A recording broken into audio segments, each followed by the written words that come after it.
Well, welcome to Podcast Tips with Rob Greenlee. I'm Rob Greenlee, and this is a live show, and I love doing live shows. So I appreciate you being here and joining me in episode 10 for me tonight. So please stay with us.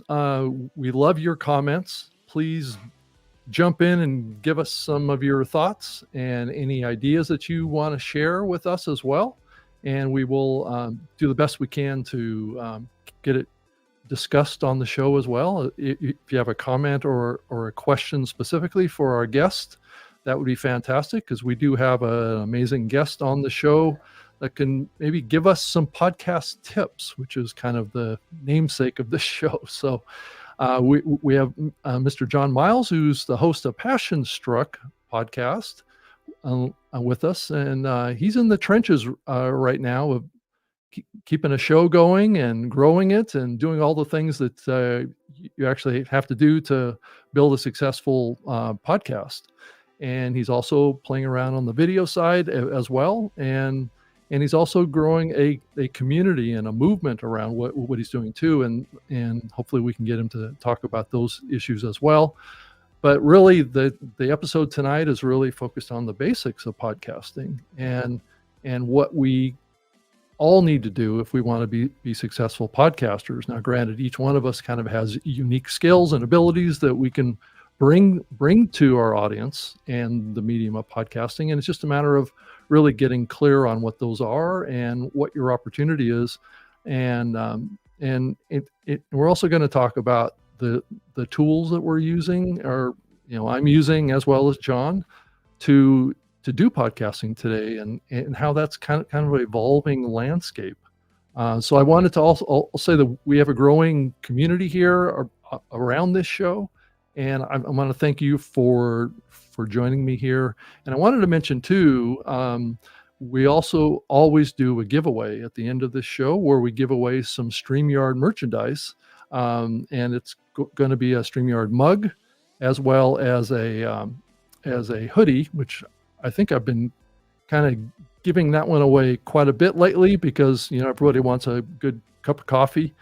So a mug is a great present from StreamYard, as well as a hoodie sweatshirt to keep you warm during the winter here. So just if you want to enter the drawing at the end of the show, just type into the comment field in your favorite kind of viewing platform that you're using, and type the words hashtag the yard, and the ticker right below the screen here it kind of gives you those instructions.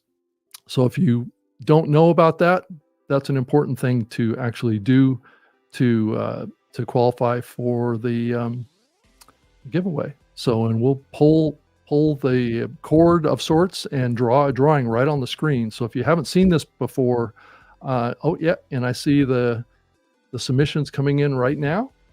So I certainly appreciate that, and you can see it on the screen there. But let's go ahead and bring John up to the stage, and let me get a different setting here, and then I can add him to the stage here. John, welcome to Podcast Tips. Hey, Rob, always great to see you, and such an honor to get to serve your community. Yeah, well, thank you so much, and I really kind of enjoy talking to you, because you're kind of out there building a successful show, and I think it's a terrific example, I think, for a lot of people to take a look at and learn from. And I know that you're all about trying to help others and things like that. So I figured it was a terrific kind of a tie-in between us here on this. But John is here to answer any of your questions too. He's built a successful show. So let me bring up on the stage here his kind of podcast show that he has, and I can kind of share this on the screen here and scroll up and down. But he has a terrific website that he has built. And I think it's one of those things that, and John, tell us what you think about this too, how important a website is to your success of your podcast. but it's a full featured show.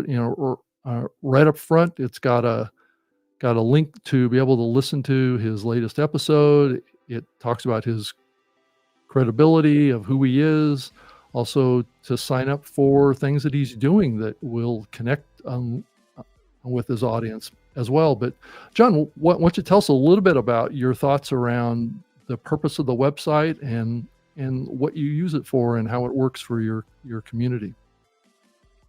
Yeah, I think a thing that some podcasters do incorrect is they think that their podcast hosting platform is the key element of the show, Mm-hmm. and where they're putting the majority of their content. And what I have done is I've followed more the minimalistic rule, and I Yeah. actually learned that from our mutual friend Jordan Harbinger, Oh, yes.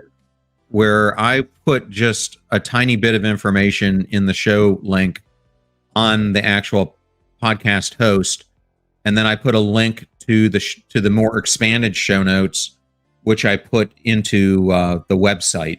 And so I Uh-huh. try to make the website the central aspect for all things the podcast. So that's where you're going to get more of the resources, more of the in-depth knowledge about the show. And for me, what I found it helps me do is to get better SEO, because I can play around with it a lot more in using my tools here than I can in the podcast. And I get the advantage of having both downloads on the podcast and I get clicks on the website.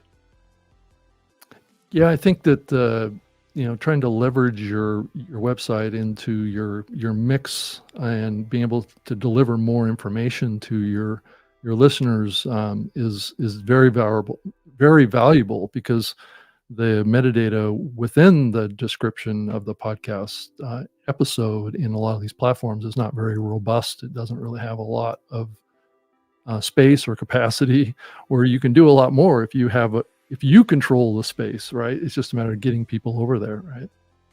Right. Exactly. But I like to curate it that way, and I think it's a great reference because even when I'm sending the episode out, I reference the website link, and I, instead of using the Apple link or the Spotify link in most cases, because I want to give the consumer of the content the ability to choose what player they want, or if they want to watch it in a video form, I always embed the YouTube videos in it as well. Yeah, I think that's a powerful way of doing it. And I also wanted to show a little bit of the YouTube stuff that you're doing too, because I see that you have here, let me pull that up here so people can see that. So you do have like a YouTube presence out there as well that is part of your overall kind of reach to your community. And so what kind of a role, so I see that this is primarily a clips experience, but do you post full episodes up ever, or what's your strategy around that? I have three main channels. I have John R. Miles, which I post all the long form episodes. Mm-hmm. Most of my shorts, I use the clips channel to parse off anywhere from a 3 to an 8 minute section of the interview that goes up on this, because I find that some people like the long form content, some people like the harder hitting, shorter topics. So I try to pick something that might be catchy and will make them watch the short and then go to the longer one. And then my other clips channel is for my own solo episodes. Got it. But the main two are John R. Miles and this Passion Struck Clips. Yeah, I think I've got a link to your other one as well, and I'll share that one here too. So that one has a video that starts playing right at the top of the fold of the page that I see. But this is more branded. It's like your personal channel, right? Is that what this one is more? Well, I started off that way because as I was looking at what other podcasters were doing, that's what seemed to be the general direction that people were going. So if I look at Jay Shetty He has a Jay Shetty YouTube site. If I look at Lewis Howes, he does the same thing. Mhm. Kathy Heller does the same thing. Joe Rogan, I believe, does the same thing. Tom Bilyeu doesn't call it impact theory; he calls it Tom Bilyeu as well. Yeah. So I kind of went down that route and then did the clips angle to capture more of the passion struck names, so that I could capture people who were either searching for me by my name or through passion struck. Yeah, I think I kind of wrestle with the same thing with my own channel. Do I want to create a separate channel just for each show that I do? And I know that this is a question that I ask almost every guest that I have on this show is what their strategy is, because I hear conflicting things. It's like, should you create a specific YouTube channel just for your show, and then your personal, like, under your name, needs to be a separate thing? And it sounds like you've chosen, and it sounds like others have chosen kind of a dual strategy here, but you are kind of splitting your subscribers, but maybe subscribers isn't as important as it used to be, maybe. I don't know what you think about that. Well, I'll tell you, it's been a lot easier for me to get subscribers of the podcast than it has been for the YouTube channel. So I Oh, think some of these folks who got what, for yourself personally, you mean? Is that what you're for saying? myself personally, I think some of these folks got into the game early on YouTube where you could accumulate followers a lot quicker. Right. I have found that to be more of a challenge. Oh, But okay. yeah, it continues to grow. I mean, I have a pretty sizable amount, 107,000 here and 144,000 on the other channel and another 10,000 on the third channel. So Yeah. it's still pretty sizable numbers. Oh, yeah, I think you do have a a terrific following over here, and so it's just a matter of, I guess, just kind of figuring out what the right thing to do is with the algorithms, right? So, that's always the challenge that all of us have with this stuff. But let me pull you back here, and we can just talk a little bit deeper on this, and I'm sure that we're gonna be getting some questions coming in too. But the whole thing of splitting your efforts up over audio, because I know that you're primarily an audio podcaster, and that's a big area too, and you're in Apple Podcasts, with your show. I have a link to that in here too, but, um, so how do you kind of, I mean, are you getting most of your audience? I would imagine you probably are, from just the audio side. I get it from the audio. I get it from social media, um, Yeah. post, which I do heavily. I think you get it a lot from the guests that you bring on, and for them sending it out to their tribes as well. So I think I get it from multiple spots. And our show Mhm. is listened to in 169 countries a month. So we get a lot of views globally, and sometimes it surprises me how someone in Antigua finds out about the podcast and why we're number 5 podcast in Antigua. But it's You'll a good take it, problem to right? Is have. that what you're saying? I'll take it. Yeah. No, I think it's amazing how this medium has grown to be such a global, presence, and I think that's gonna I think over time, it's gonna put pressure on all of us to maybe try and take our shows out to be multilingual, and I know that there's platforms that are able to do that now, where you can have a version of your show in other languages. It's not gonna be you, because unless you speak all those languages, it's gonna be hard to actually produce content like that, but it might be able to be converted. Have you ever considered doing that, or do anything like that, John? Yeah, I have considered it. I have. I mean, there's a lot of things that I'm considering. I guess the thing that I always try to do is, for me, the podcast isn't a tangential element of the business. It's the Mhm. main thing. So I try to keep it the main thing, and I'm very careful about what I put my attention on, and if it's going to Yeah, distract me from that main thing.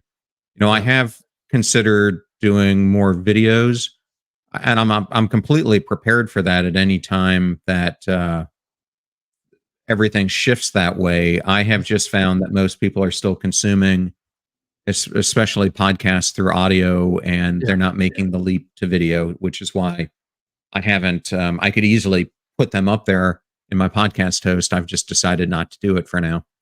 Yeah, are you recording video, full video with each of your guests, just so you can have that face-to-face experience primarily? And are you storing those videos if you are? And yeah, because if you're doing clips, you must be capturing them. That's what I'm saying. Yeah, I mean, it's one of the biggest mistakes I think you can make. I remember I had hired a podcast coach when I was starting out, Mhm. and he actually encouraged me not to do YouTube from the get go. And I'm so glad I did, because it becomes the major way that you end up being able to share this socially. I mean, people love short form video, Yeah. and so it's absolutely essential. I won't do an episode if it's not filmed live. And I am also trying to move more and more to doing live in person interviews, which is becoming more available to me as the show is increasing and people are willing to travel to get the opportunity to be on the show. I mean, Yeah. we're at a point now, Rob. I'm really proud of this, that I just had a New York Times bestselling author come to me, and they were able to track that from being on my show. She sold 3,800 books. Wow. That's that's Um, that's so some serious impact. yeah, so I mean, you think I wish I was selling that many on my own book launch. You're right. Well, maybe you keep going. So how long have you actually been doing, your Passion Struck show, John? Yeah, do you want me to give some background so Yeah, people have a better idea? let's do that. I know I kinda jumped in because I know on YouTube, people like to get into it right away, so that's what I like to do, but yeah, Yeah, I mean, just so the let's audience go ahead and do that. knows, yeah, just so the audience knows a little bit more about me. I started the podcast February of 2021, Mhm. and um, right now, almost 3 years in, are over 25 million downloads, 30,000 5-star ratings on Apple Podcast alone, and we're averaging now over 100,000 downloads per episode. Yeah. Well, So that's awesome. it's come a long way in a short period of time. Yeah, well, thank you for sharing that because these days not everybody does. It's kind of a top secret thing for many in the industry, but there's also many in the industry that are pushing back on that. I don't know if you've heard about this new initiative in the industry called the OP3, but it's this initiative to people should just be open and transparent with all the things that they're doing with their show, not unlike what many YouTubers have, all their, plays and all that stuff are public information. And there's been a lot of debate in the industry about that concept about how transparent the industry is around size of shows. And I know that there's a good side and a bad side to that, depending on where you're coming from. If you're just starting out, sharing your numbers isn't going to look very impressive. But if you've got big numbers, then it looks impressive, right? So, and I Yeah. know It early podcasters haven't wanted to really share those numbers, but what's your thought on that? I mean, it is a little bit more difficult when you're just starting out, but I mean, let's face it. I mean, a concept I like to talk about is: are you going to live in the gap or the gain? The gap is when you're constantly trying to compare yourself to someone else. It would be like me trying to compare myself to you, Rob, and the fact that you've been doing this for 3, 4 times longer, if not more, than I have, and to think that I'm going to have the expertise that you have is just a recipe for failure. It's the same thing I don't if know about I'm that. trying to compare myself to Joe Rogan or Jordan Harbinger, other people who've gotten into this such a long time ago, or even Jay Shetty, who's a few years ahead of me. I'm constantly going to be disappointed. So I think it's more important that you look at the gains and what's the progression that you're making. And one of the things I'm most proud of is that since we started the show, I've never had a month, knock on wood, that we have not done more downloads than the previous month. And to me, that's something I'm very proud of, because it tells me that the show continues to grow month over month, and we're bringing new people into the community. Yeah, and it also means that you're able to, you know, keep improving because I think growing is a sign of improvement, and it's also a sign of that you're hitting your mark, right? You're hitting where your audience is looking and wanting from you, and and I think it's a real testament to you. And I think it's not an easy thing to achieve. And I mean, if you wanted to share a little bit about how you think about your episode strategies as you look out a couple weeks or a month or two, do you strategize about who that guest is and how that maybe has value to who you see as your audience? Yeah. So I'm going to touch on that, Rob, but I want to just touch on one thing that you brought up earlier, and that is, Okay. should people be sharing their numbers or not? Oh, yeah, One of the right. things that I think is happening across the podcast realm right now is people are inflating their numbers Right. significantly. I recently was trying to get a pretty big name onto my show. He's a New York Times repeat best-selling author, um, probably one of the most coveted people you could want. And he goes, "I'm not going to come onto your show because I'm only doing shows that can guarantee me 100,000 downloads." And I started going through some of the shows that he had been on, and I'm Mhm. like, "I'm telling you right now, they are not doing that many downloads because I am Mm. doing well over 1 million downloads more per month than they are, and I Mhm. wasn't hitting those numbers." Right. So there's it's I mean, if you do the back math on it, there's no way they're even doing it. And I'm not going to go to a person personally and tell them I've got too much honor that I can do something that I don't know if I can do or not. I mean, Mhm. some episodes perform extremely well, some don't. And you really only have so much control over that. What are your thoughts on that? Yeah, I mean, I think that there is an argument to be made, and I know when I argue about it on my other show, my new media show with my co-host Todd, who runs Blueberry, is around the transparency stuff. I tried to get him to embrace the OP3 standard, which I know that James Cridlin from Pod News is advocating for it. He's transparent with all of his Pod News Weekly podcast that he's doing, and helping people see, making this connection between a type of program or a quality of program and its performance. And I think it definitely creates a different atmosphere around your community. Also, knowing it's like with this show, I mean, everybody that is watching this show can see what the numbers are eventually of how many people have watched this. It's usually in the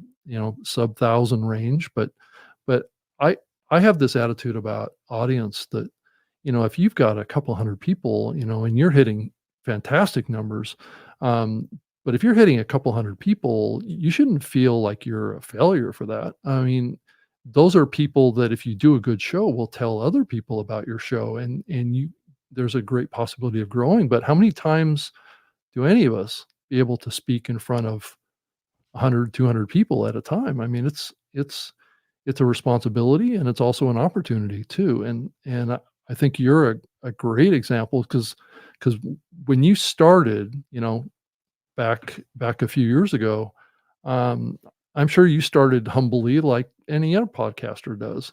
And so what's your thoughts on how you started versus where you are now? And would you feel that strongly about being transparent in the early days of your show, or were you? Well, I think what was difficult for me was it's kind of the chicken and the egg, meaning a lot of the guests that you want to have on, unless they're really willing to make take a Yeah. chance on you, they want to have at least some threshold. I know when I talk to Seth Godin, he won't even go on a podcast that doesn't have some minimum level of episodes that he has established, and his reason for doing that is so many people have started and then they stop, and he wants to go and be on shows where the people have made it their profession and that they're continuing. to have high performing, consistent episodes. Mhm. But when I started, one of the reasons I decided to hire a coach when I was doing it is because I wanted to have the mindset and really understand going into it, what was it going to take to produce a good show week in and week out, and was I really mentally there that Mhm. I was going to put the effort in? Because if you're 1 foot in, 1 foot out in any way, I guarantee you your show's not going to do extremely well. The other thing that I did that I don't think a lot of people see the value in is I have done every single aspect of creating these podcasts, from producing them myself to editing them myself to doing the Yeah. video editing to, I mean, I still very frequently edit my own episodes. And a lot of people say, you're crazy. Why don't you have your producer do it or someone like that? Well, I have found so much value by editing it because I see the way I'm asking questions and how I can Mhm. improve.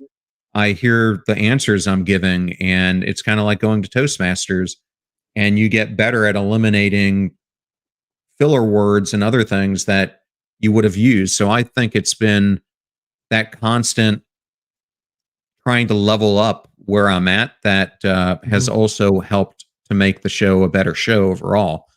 But in the early days, yeah, I mean, I'm not going to lie, the numbers were pretty disheartening, and I have to give Susan Kane, the author, a lot of credit for coming on my show when I was still, like you did, when I was still kind of a baby show. And I really think you get some marquee person like that, and it really sends out a message that other people resonate with. And I think you just start collecting those types of guests along the way. But I think a mistake some people make is they try to get these big names, Mhm. and a big name, what I have found after I'm on episode 396 now, is that it doesn't necessarily equate that you're going to have more views or more listens.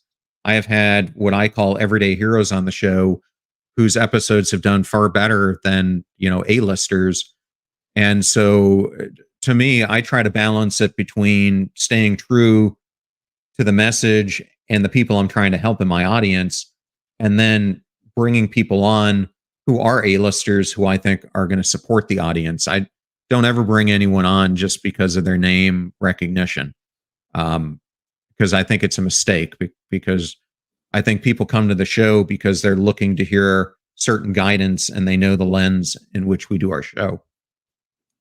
Yeah, I think that's a key takeaway. I've heard other, hosts say that too, that, just because you have a big name, see, one of the dynamics, and I'm sure you've seen this too yourself, is that if you get big names on, they've been on a bunch of other big shows, and they've got a a lot of them, said the same thing on 5 other shows, right? So, there is a little bit of a diminishing return, I think, to some degree with some of these folks on your show, especially around promoting the interview that they did, like on your show or one or any of the shows that they did, because they don't want to be too repetitive to their own community, right? Around topics. I've had it happen to me too, where I've done like maybe 5 or 6, interviews a week or something like that, and everybody wanted to talk to me about podcasting, and it does get a little bit, repetitive if you're going to share to your community, um, 5 different shows, while I'm also doing a show, or multiple shows, which is kinda like what I do now, so Right. I think that there's a danger of overexposure, and I think that's kinda what comes into play sometimes with these folks, and they kinda back off and don't promote you. So Yeah. have you had some of these big guys, just not promote the interview with you, that kind of thing in the past? Oh, I mean, That's that is a normal? fact. That is 100% fact that I think the bigger they are, the less I see them promote it. Right. And you get a heck of a lot more impact, I find, with a person who's got maybe a smaller community but a very close knit community where they do share it, and then you get a big bump. Yeah. And I think people misunderstand the importance of those bumps because it's just like I always try to tell people, if you impact one person, you are changing a life. And through that, you don't know how many people they're going to tell about the help that you provided. And I think the same thing goes with these communities and getting discovered. Yeah. I have an A-lister coming up on the show next week. She's in television and etc. And the other thing for interviews like that is you have to sign all kinds of disclaimers, and they had to review and approve everything I put out, including what photograph I use. I can't use their name like on your show, Rob, for instance. And so you're right, there is some downfalls. I do Yeah. have to agree with April Roga, though, that my daughter goes to University of Florida, so I would like Tim Tebow on my podcast as well. That would be great. And my Yeah. my fiance went there as well, so I've got two people who can fight for me to get him. Yeah, But that's there you go. Put in a good word for you, right? Is that what you're saying? yeah, Yeah, I mean, there's always exceptions too to all this too. I mean, sometimes you'll come across a celebrity that will just have that kind of relationship with their community or their audience where they will just give everything, right? And yeah. share and do all those things. And those are the folks that you're looking for, but it's also the folks that actually have a f have a real impact too. That also aligns with you too, I would think. Yeah, I mean, no matter who the guest is, one of the things that I would recommend for people who are um, listening to this is if you're on Instagram or wherever you're at, tag the heck out of every guest that you have, regardless of how big or how small they are. And I always use the contributor um, function because I am constantly trying to get people to drop anything that says passion struck on it on their social media platform. Yeah. So I always go for it. Maybe I have a hit rate of 10%, but I've had astronauts share, I've had admirals and generals share the episodes, I've had some big names share it. So you just never know, but you've got a much better shot if you're putting it there that they're seeing it, that in that moment, if they like the content and they show it, whether it's in a story or a reel or a quote post that you do for them, I think you get a ton of social credit for that, and it can't be uh, it can't be underestimated. Yeah, I can.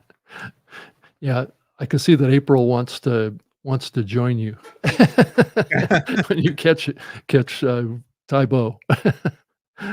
So, yeah, I mean, I think, so what do you well, let me back up and ask you another question that's more to do, and I think, April alluded to this earlier too in her comment too around your mission. So when you started down this path, you kind of evolved into having kind of a mission and a purpose for your show. That's much bigger than just the show itself. Why don't you share a little bit of that, and how important is that? I mean, for me, it's everything. When I came into this whole idea of creating Passion Struck, I mean, Passion Struck wasn't even a name. Hmm. I just knew that I had an inner voice calling me that there were so many people who were suffering out in the world who feel lonely, helpless, hopeless. And as I started to analyze it more, I came down to the ultimate feeling that people were feeling unmattering. They were feeling like they get up their out of their sheets in the bed in the morning and they feel like their life doesn't have significance. And so for me, it was how do you influence that on scale? And the only way that you can really do it is to put yourself out there. I could do a lot of individual coaching, but I'm going to help the ones and twos and threes. And that was one of the things that drove me to do the podcast was Hmm. because I had this mission and I wanted to get it out there for more people. And so my mission is to really teach people how to live intentionally. Yeah. And I think the more you lean into that mission, whatever it is, whatever the lane your show is in, that's one of the most fundamental pieces of advice I will give is once you find that lane, find that problem that only you can solve, that you can help people overcome, Mhm. do everything around it. So you go into it thinking that it's going to become monotonous, but it doesn't. You end up asking things in a way that goes into the lens, but you're not duplicating yourself unless you're one of those shows where people come on and you ask them the same 10 or 15 questions. But what it does for me, Rob, is if you're on 10 different podcasts, your interview with me is going to be completely different than the rest of them because I'm going to interview you through the lens that I want my audience or my audience knows I'm going to curate because that's what they're coming to the show to hear. Yeah, and I know that you have that mission that you have is actually written on your website. So you're publicly putting it out there, and it says your your mission in the world where every individual not only lives more profoundly but also evolves into the best possible version of themselves. And I really love that. And so, how has that mission translated into your connection with your community and maybe other activities that you have? I know you have a book and things like that. So are you taking that mission and extending it and giving your community a bigger purpose for being with you? Yeah, I think that's a great point, Rob. I think it's important to understand for me, Passion Struck isn't just a podcast, it's a movement towards self discovery and meaningful existence. And Mhm, so, what I'm trying to do is to transform the listeners or viewers of my content mhm, from mere spectators to dynamic architects of their own stories. And what I really want is to ensure that they're not just seen in the world, but they're vibrantly living a life that truly reflects their innermost selves. And mhm. so it's important for me for them to be part of that community and feel like they're growing. And as it's expanded, so is the calls I'm hearing from that audience that they want to learn more. So, you mentioned the book that's coming out. This comes out February 6th, Passion Struck. Yeah. And then from there, we're also working on the Passion Struck University, whole bunch of ebooks, and potentially a TV channel in the future, and other things just to get more of the things that the community is asking for us to produce. So when a podcaster gets going with this, creating a show, I mean, it does.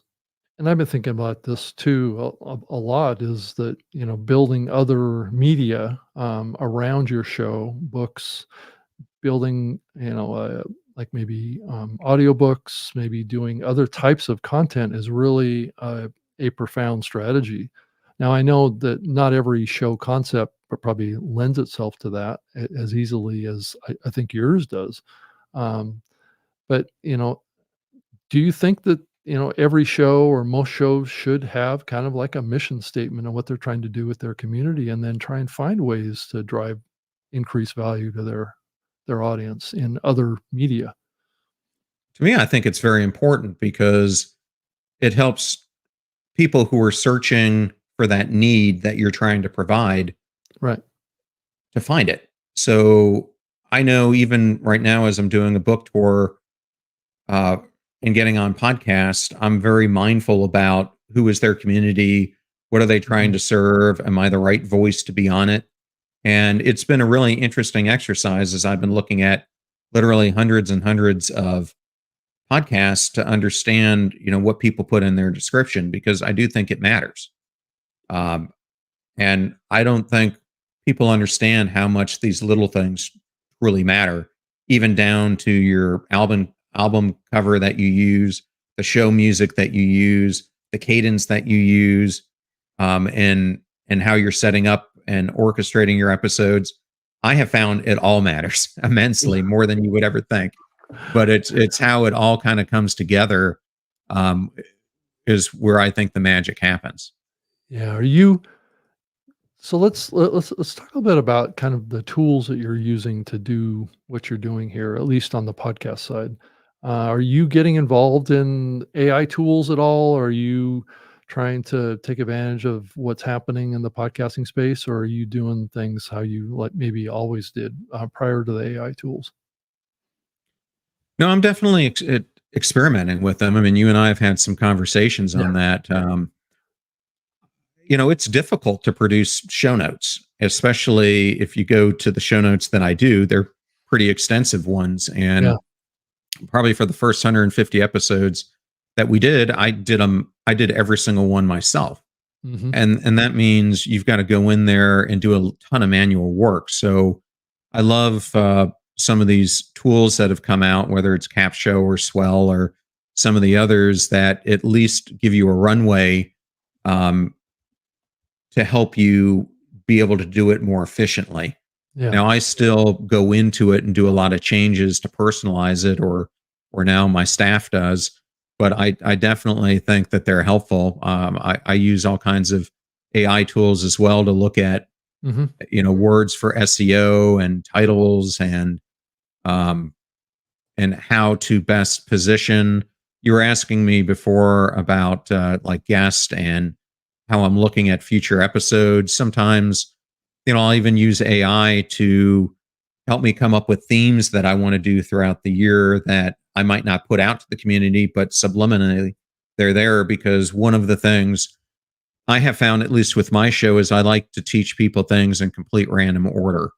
I don't like, for instance, if Mark Hyman is coming on the show, I don't want to do 5 episodes in a row on longevity and functional medicine. Right. Yeah. Yeah. That makes I sense. really like to mix it up. I mean, I've just had an issue with this because there are like 3 or 4 books coming out right now that are all on this. And I'm like, it's great, but I Yeah. You want to have five my guests on listening the base, podcast. Right. Yeah. gets back to your point about if you go on 5 podcasts and you keep sharing the content, people are going to get bored if they keep hearing the same thing. So Yeah. I might do one of those in January. I've got Mark Hyman coming up at the end of January, funny enough, but Yeah. I probably won't do another one on that topic for at least 2 to 3 months. So I spread them out.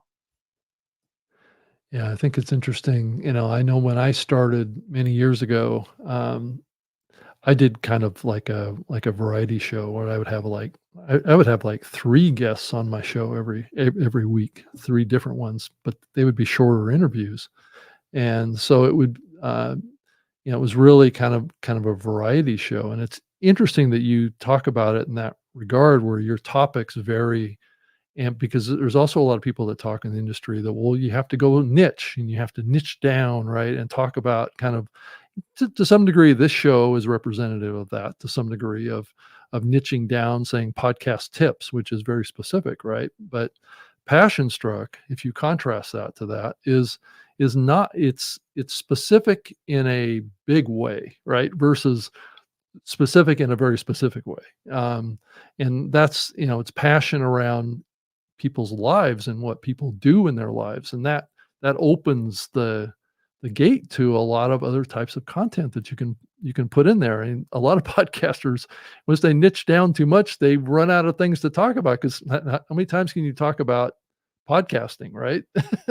But I've Yeah. built a whole career talking about podcasting. But anyway, I don't know what's your thought Well, on that. I think it's a good point. I have some podcasters come to me and, it's almost as if they're jealous that I have such a large audience, so many downloads. And what I always tell them is, what is your purpose? Because just because you have a big community doesn't mean it's serving your underlying purpose. For instance, I have 2 friends of mine who've got a great show. They're in the recruiting business. It doesn't get nearly as many downloads, but their focus is on a certain geographical area. So Yeah. they're already limited there. And then what they're really trying to use it for is a tool to keep people interested in using them to hire new employees in their company. So they use it kind of as a lead generation tool and Mhm. also as a reward mechanism so that they can bring their clients on and it serves value. So you really have to look at what the end goal is that you're doing with the show. Um, And I see Brooklyn there is making spaghetti bolognese, and that sounds really good at this moment, Rob. I don't know about you. And in April, I do know Forbes Riley very well, and in fact, her ex-husband Tom Riley was standing in my house about 20 minutes before we started this episode. So Oh, small interesting. world. It is a small world, that's for sure. But no, she is.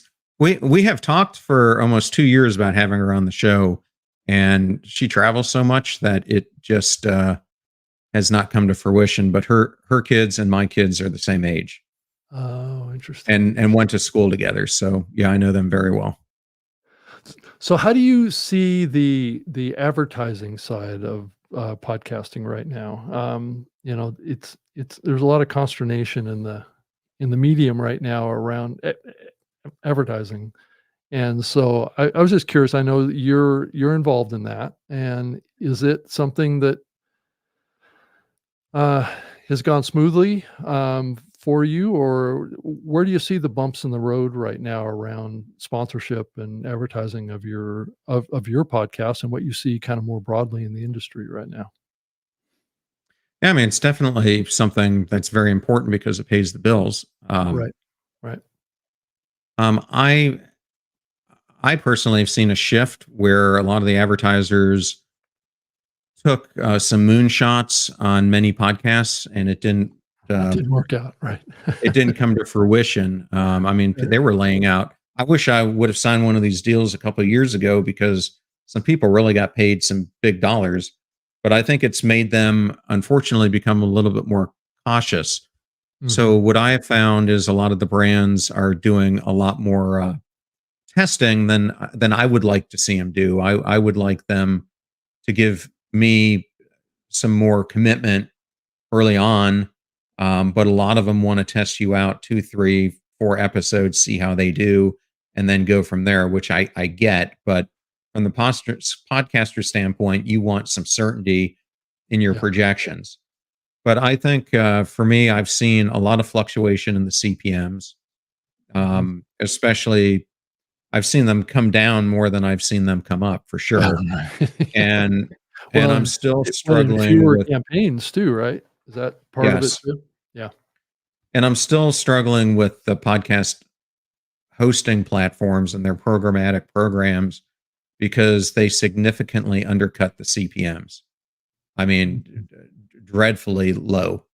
And to me, Yeah. it really is frustrating because it undercuts everything that you're trying to do with host reds and your own advertising campaigns. And so Yeah. I think it's something I'm looking at quite closely right now as I think about the future and what I'm going to do.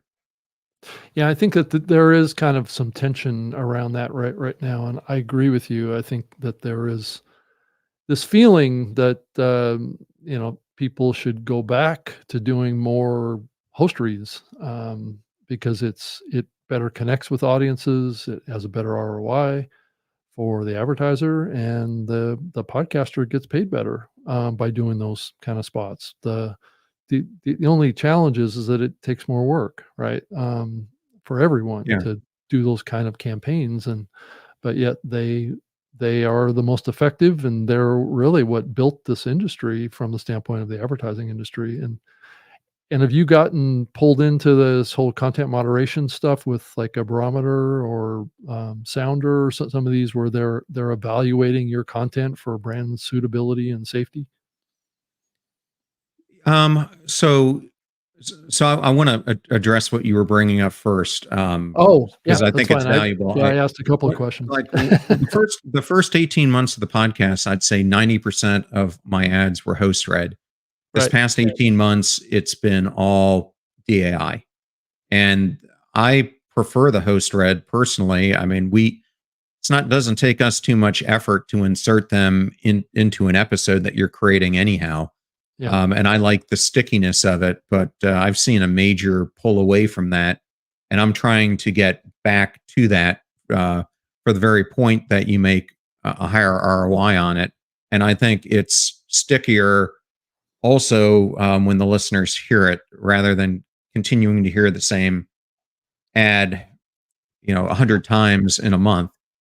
Yeah. Now, I have purposefully been very conservative on the types of advertising that I allow on my platform. And Rob, you probably remember that I don't allow political ads. I don't allow Yeah. anything dealing with sexuality. I don't allow anything dealing with alcohol or drugs because I've got people who are every age from high school students, to their 70s and 80s listening to the show. And Hmm. my whole purpose is I want to make it as fan friendly as I possibly can. So I haven't been moderated as much from that standpoint. I think I've been more moderated by some of the brands that might not be in the epicenter of what my community is looking for Hmm. and trying to figure out if a company who sells marketing campaigns is going to do well on a health podcast as opposed to being on a business podcast or an entrepreneur podcast. Yeah. There's magic when you have a advertiser or brand that just like fits like a glove with the show, that fits with the audience, fits with the just kind of yeah. And I used to do that with my old radio show years ago too, is only find sponsors that really aligned with the message that I was delivering in my show, and it wasn't always, easy to do, and sometimes I took ads that maybe I would have preferred not to play on my show, but, um Yeah.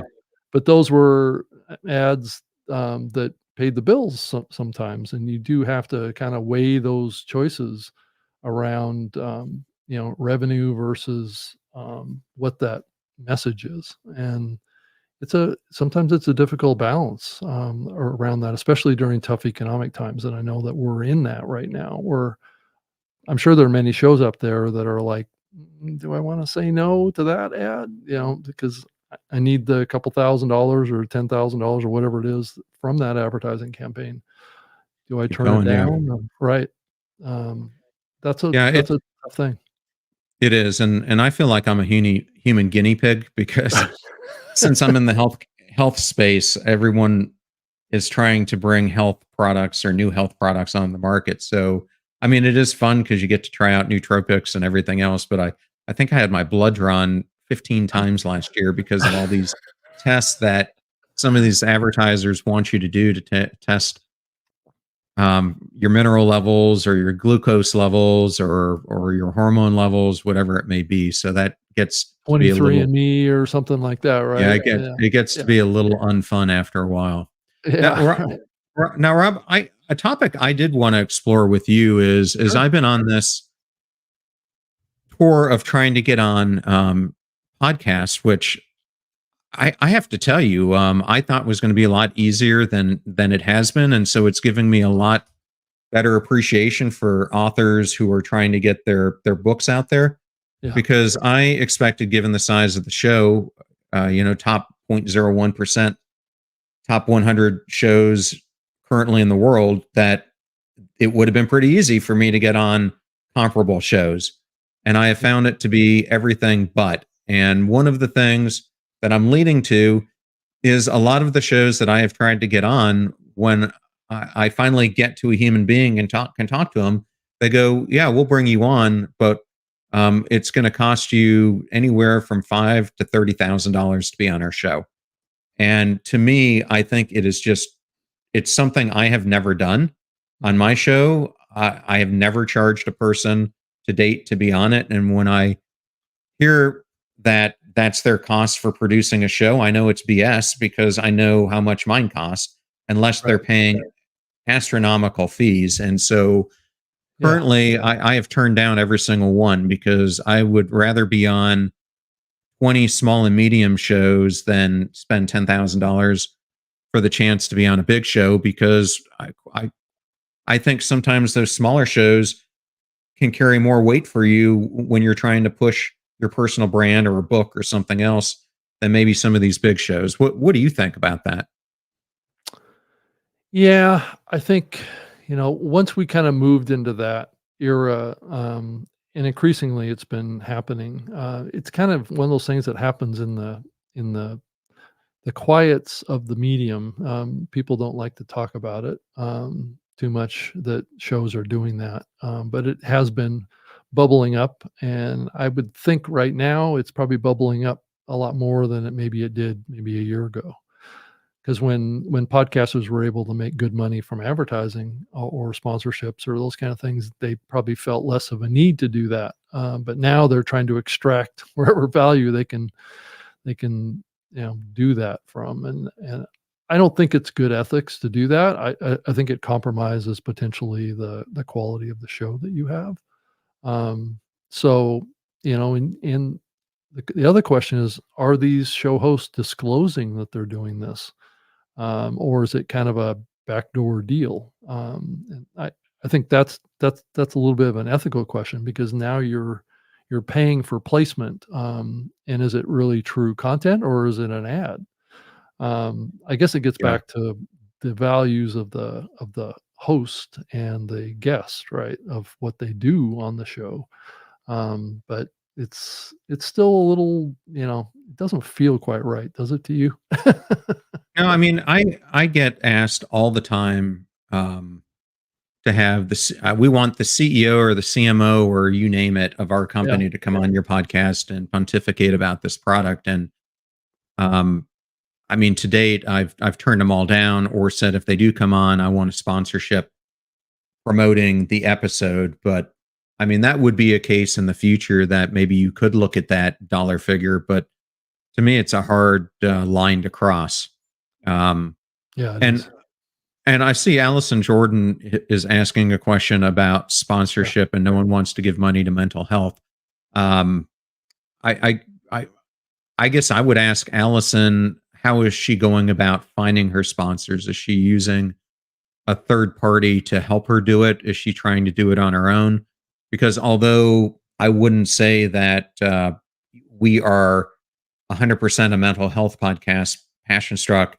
yeah, I mean, we have a ton of mental health providers who come on the show, whether it's psychologists, psychiatrists, behavior scientists, in that whole realm of people getting to grips with adversity and achieving better mental health. And I haven't found that as an issue. I've had BetterHelp and a bunch of others yeah. sponsor the show in the past. So I would need to know more in her specific case. Um, okay, she uses a third party mental health professionals. Um, I would just tell you to keep searching for a partner who understands what your brand is and is going to give you help, Allison, to understand maybe how you need to cultivate whatever message it is in a way that differentiates you so that they can bring more sponsors in. I mean, I'm constantly evaluating my ad partners as well, and I can understand what you mean because it is frustrating right now. That I think a lot of shows aren't getting as much attention as they would, and it sounds like you've got a good show that's helping a lot of people and has uh, Yeah. a sizable following. Yeah, And and also there's a factor here too, is that a lot of these big brands are buying fewer shows, just in a general sense, especially on these direct sponsorship type of deals. I mean, you have to have a certain size of audience, you have to have a certain kind of awareness in the industry, and having like maybe a good ad representative agency that's working with you. But in order to even get in the door with that, takes a certain level of performance that you can prove to them. Um, what do it's you a it's a complicated game right now. Yeah. Yeah, And what do you think about going to like podcast movement, where I know a lot of advertisers or the representatives who represent the advertisers go? Do you think I typically have not gone because my ad agency is there meeting with all of them? Do you think it's beneficial if the host of a show goes to those things and is actually meeting with some of these brands face to face so that they can put more of a face behind the name? well, I think if you can arrange to join your representatives in meetings, in group meetings with advertisers or agencies, that may help a little bit, where they can ask questions of you, and you can ask questions of them, and you can learn from that. I think that's always helpful, and I do think that that happens. And I think, especially if you, it might be helpful for you in part of your ongoing evaluation of your representatives and what they're saying about you, and it gives you a voice at the table, I guess, at this point would be the way I Yes. think about it. Yeah. And I see Ryan Carmichael asked a question, how do you handle guest behavior on camera? I have never had an issue with that. However, Rob, I was just on a podcast the other week, and it was a pretty sizable show, and the entire time the guy's drinking beers and talking about his terrible drinking habits. Right. And I was actually just shocked, being a guest on the show. But no, I've never had a behavior issue, but I'm hand selecting every guest who comes on the show. And so I don't think would ever put on a guest that would have that type of issue. And if I did have that going on in the show, I probably would stop the show or just decide not to air the show, Yeah. because I have too many great people who want to come on the show who aren't going to display that type of behavior. Yeah. Yeah. And, there's some other guests and podcasters out there that are not setting a good example, right? Like a Joe Rogan or whatever, smoking marijuana during their show and drinking alcohol and stuff isn't exactly sending the best example out there for other podcasters, because then they're going to be, faced with potentially facing those type of situations, and it may be seen as, the cool thing to do, right? When it, for a lot of shows, it's probably not a cool thing to do, and yours would be one of them. Yeah, I mean, I don't even typically do profanity on the show, and I don't Yeah. mind swearing. But again, I have parents who are listening to this in their cars. Right. I have Right. youngsters who listen to the episodes. I do interview some kids on the show, so I Right. try to. If I had a different type of show that I was doing, maybe a sports talk show, or I'm doing Emily Morse's show on, sex, etc. It's a completely different Yeah. ball game, on what you're doing, but you've got to really curate the show to the people that you want to come on. And the second, to me, it's if you start dropping F bombs on a show like mine, or you start letting some of the stuff in, you are going to turn off a whole bunch of Yeah. listeners. So I would rather turn off a smaller set who might want to hear that stuff, and try to take it to a higher level, because I think that way I'm keeping a much broader audience engaged. Hmm. Yeah, I think so too. It's walking a line that's also reflective of your audience and who you're trying to appeal and what your mission is. If your mission is pushing and encouraging positivity, I don't think you want to bring that negative energy into your program, because that could spoil the whole purpose of what you're trying to do. And so it's about alignment. You look at like a Joe Rogan podcast or one of those, and they kind of have a different ethic going on there, right? Than a different show. So it just needs to align with your program and what you're trying to do, and the kind of community you want to build. I think it's the right choice. John, I agree with you.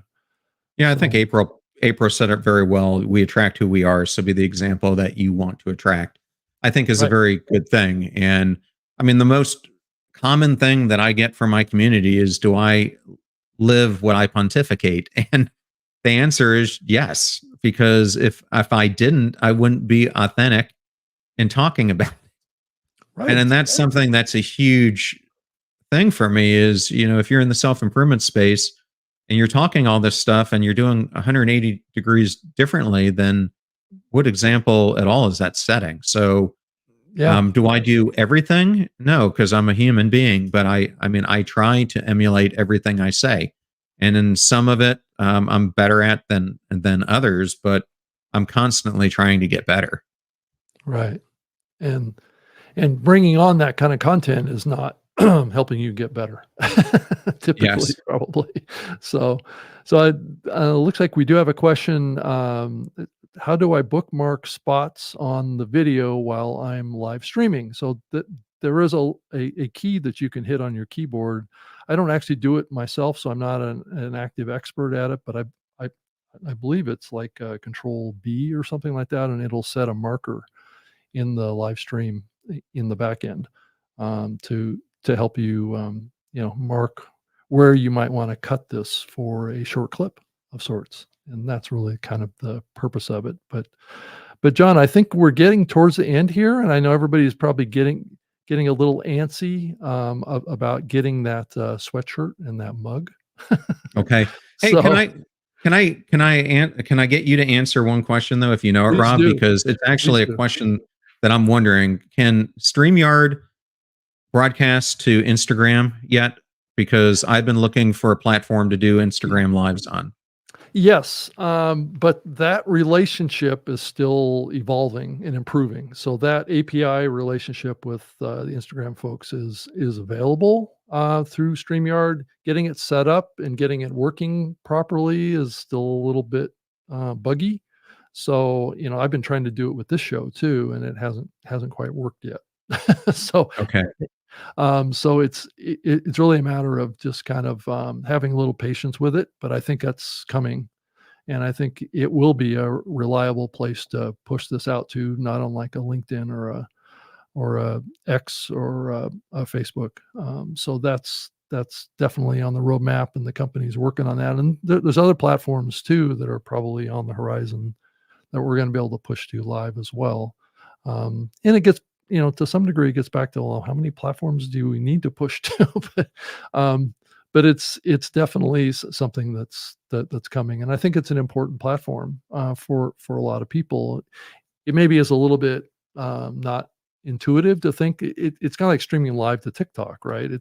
Some people can do that now if you have a specific account with them, which is, I guess, somewhat hard to get right now. So, but all these things will get easier over time as technology. That's kind of how it works. Yeah. Well, I'll So, tell you one thing I'm glad to see StreamYard did is give you the ability to put a custom background in, yeah, which Zoom was the only one who was allowing you to do it, because something I personally use all the time. yeah, and a lot of this, being able to bring in comments from, we recently added the ability to bring in comments from Twitter or X, as well. So that is a new addition to the lineup here. But having that ability of doing what I've been doing during this whole show is something that I really like about this program too. It can be a little distracting to manage as well as do the show at the same time. So doing a live show is quite different than doing a regular podcast, right? It has a different kind of dynamic to it, and I've always enjoyed that live part because I came out of live radio, so it was just kind of a multitasking kind of thing, and I've been doing a live show for many years myself, with my co-host Todd Cochran with the New Media Show, but we didn't have this ability to bring in external comments like this. Um, I'm trying to read this one from April. It says, to the question from YouTube, when you have a moment that you would like to return to, simply press the B button, right? The B key, right? And and add a marker B that stands for bookmark. So yeah, that's exactly what you do. Thank you, April. And then I'm trying to think here. Is there something? Yeah, we've had a bunch of other comments coming too. Um, Stephen writes, Merriam-Webster word of the year for 2023 is authentic. That's an Yeah, I interesting. just want to, and I just want to touch on that, because I have to tell you, Rob, when I first started, I fell in the trap of I was listening to literally hundreds of different podcasters because I was trying to figure out styles and what people are doing well and what they weren't. And I had some podcasters who I thought were doing it better than others. And when I first started it, I was really emulating the way that they did their show. And probably 3, 4 months into it, I just came to the realization that A person doesn't come to Rob Greenlee's show because John Miles is on it. They come because they like Rob Greenlee. And Yeah. and you've got to double down on that. So if you're not being authentic, the audience is going to know it. So that's one of the biggest things you got to do is just be yourself and double down on it, because ultimately that's why people come to your show, is because they like the host. Yeah, right. Exactly. And the guests are additive to that. And I know I've been saying that for a long time. And I think for a long time though, people said that, it was all about the guest and all this kind of stuff like that. And I know that your program is, it's weighted pretty heavily toward the guests too. But I also think that, you built this mission and this foundation for what you're trying to do too. And that keeps the focus on the values and the message that you have as well. And you also deliver that through your show as well. And I think that's a powerful piece of your success, is that authenticity and that consistency of your values in your show that attracts people that want to experience something positive in this world. And I think that's the other value that you have. And that's what I try and bring to this show too, is just being positive and trying to look at the upside of everything and trying to learn, always learn. And learning is part of being authentic too, is not being so arrogant or know it all or something like that. Cause I don't know it all, and I'm always learning. Even though I've been doing this for 20 years, that doesn't mean that I know everything, and I can learn from you, John. You're out there in the trenches doing it. I haven't been as much out in the trenches. It's only been the last 6 or 7 months that I've been, like we're doing content for StreamYard. And, granted, I've been doing this new media show, but that is quite different than the life that you lead with your show. That is, I just show up and do it live and move on with my day. so, so that's, we haven't done all this other stuff that we've been talking about on the show. So that's what's been important for me to try and learn this too. So I appreciate you, John, for being here and helping me learn too. And I know we've known each other for quite a while, and I've been a guest on your show in the past, and that was a terrific experience. And I still see that YouTube video. If you wanted to go see our interview along, I think it was like maybe 2 or 3 years ago or something like that. Um, but it's done well on YouTube. I'm proud of our numbers on YouTube together. Yeah. Thank you, Katie Shanakis, for hooking us up way Yeah, back when. yeah, that is true. And then April has a comment in here. Um, Authenticity simply means believing the words that come out of our mouths. It doesn't mean that we're always telling the truth. That's true. Authenticity doesn't always have to equate to truth.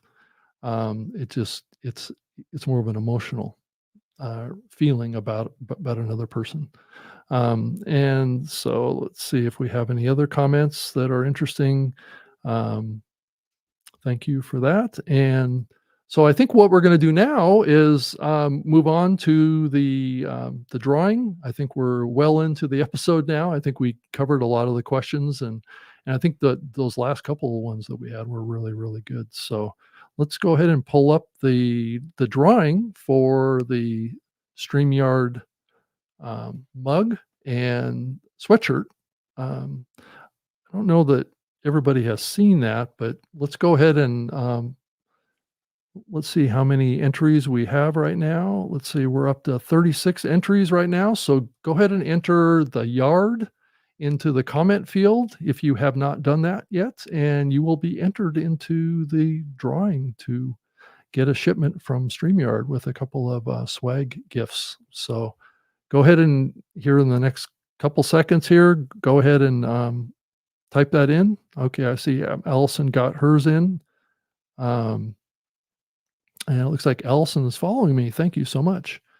And I think we're up to, let's see here, 36 now. So I think I'm just going to have to pull the draw cord here and find out who our winner is.